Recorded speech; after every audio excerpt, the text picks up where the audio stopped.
Terima kasih kerana memilih channel ini.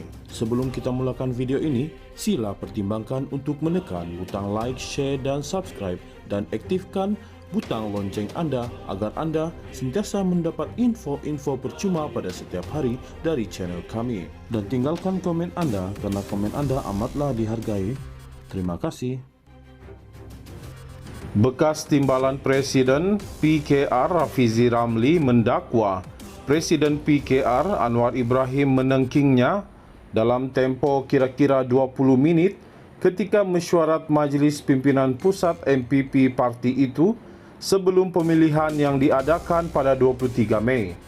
Dalam episod terbaru podcast Yang Berhenti Menteri, Rafizi Ramli berkata, Anwar meninggikan suara terhadapnya susulan isu yang dibangkitkan mengenai sistem undian digital pemilihan parti itu. Anwar Ibrahim jerit kat aku untuk tempoh 20 minit masa itu, kata bekas Menteri Ekonomi itu.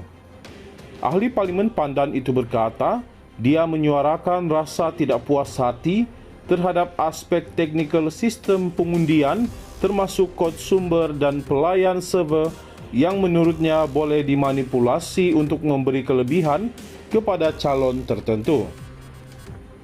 Dia turut mendakwa pembangun sistem berkenaan telah membentangkan struktur sistem undian semasa mesyuarat tersebut dan berkata, developer ini ingatkan kami semua, bodoh, tak faham IT, dia lupa aku ada startup, tahu tak? Namun dakwaan Rafizi bahawa Anwar Ibrahim menengkingnya dinafikan oleh dua ahli MPP yang menyifatkan tuduhan itu sebagai tidak berasas. Menerusi satu hantaran di Facebook, Dr. Mazli Malik menyangkal dakwaan Rafizi dan mengatakan Anwar tidak meninggikan suara walau seminit pun dalam mesyuarat tersebut.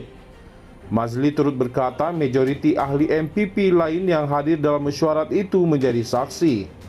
Sesiapa yang mengatakan bahawa Presiden Keadilan PKR menjerit memarahinya selama 20 minit pada mesyuarat tersebut, sama ada beliau menipu ataupun beliau berhalusinasi atau penghidap psikofrenia yang kronik, kata bekas Menteri Pendidikan itu dalam hantaran yang dimuat naik lewat malam tadi.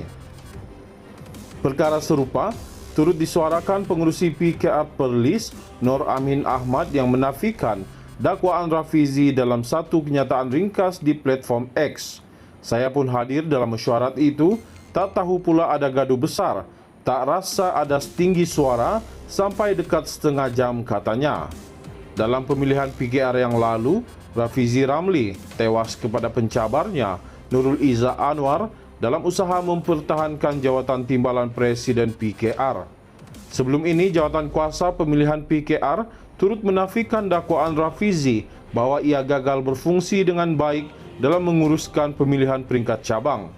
Ramai pemimpin yang sehaluan dengan Rafizi turut tewas dalam pemilihan peringkat cabang yang berlangsung dari 11 hingga 20 April.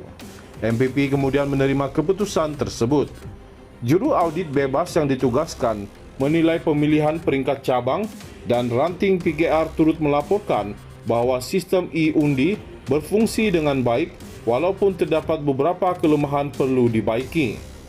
Susulan analisis audit itu, satu semakan teknikal bebas yang ditaja oleh calon cabang PKR Puchong yang tewas, Anbarasan Muru Gesu, telah mengenal pasti beberapa ketidakselarasan dalam sistem e-undi.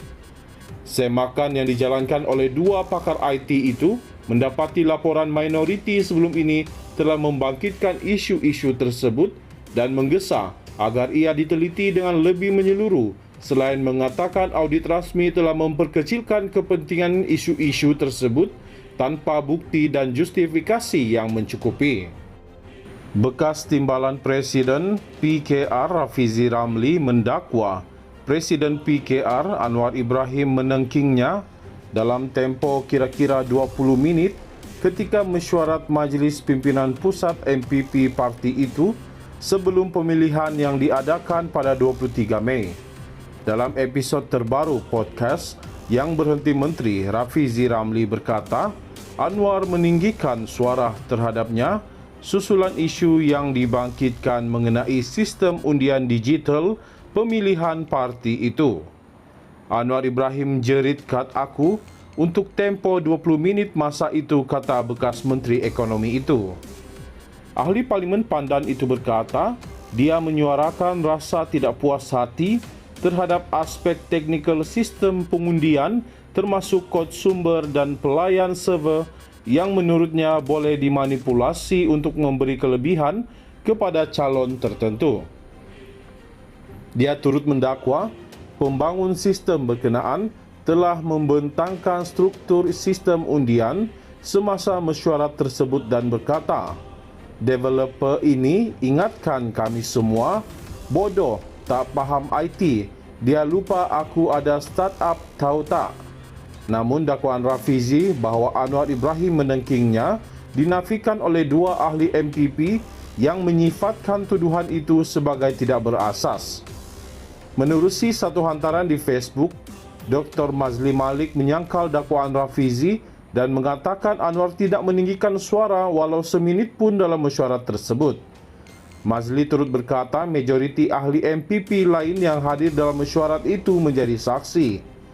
Sesiapa yang mengatakan bahawa Presiden Keadilan PKR menjerit memarahinya selama 20 minit pada mesyuarat tersebut, sama ada beliau menipu ataupun beliau berhalusinasi atau penghidap psikofrenia yang kronik, kata bekas Menteri Pendidikan itu dalam hantaran yang dimuat naik lewat malam tadi. Perkara serupa turut disuarakan pengerusi PKR Perlis, Nur Amin Ahmad, yang menafikan dakwaan Rafizi dalam satu kenyataan ringkas di platform X. Saya pun hadir dalam mesyuarat itu, tak tahu pula ada gaduh besar, tak rasa ada setinggi suara sampai dekat setengah jam, katanya. Dalam pemilihan PKR yang lalu, Rafizi Ramli tewas kepada pencabarnya Nurul Izzah Anwar dalam usaha mempertahankan jawatan timbalan Presiden PKR. Sebelum ini, jawatan kuasa pemilihan PKR turut menafikan dakwaan Rafizi bahawa ia gagal berfungsi dengan baik dalam menguruskan pemilihan peringkat cabang. Ramai pemimpin yang sehaluan dengan Rafizi turut tewas dalam pemilihan peringkat cabang yang berlangsung dari 11 hingga 20 April. MPP kemudian menerima keputusan tersebut. Juru audit bebas yang ditugaskan menilai pemilihan peringkat cabang dan ranting PKR turut melaporkan bahawa sistem e-undi berfungsi dengan baik walaupun terdapat beberapa kelemahan perlu dibaiki. Susulan analisis audit itu, satu semakan teknikal bebas yang ditaja oleh calon cabang PKR Puchong yang tewas, Anbarasan Murugesu, telah mengenal pasti beberapa ketidakselarasan dalam sistem e-undi.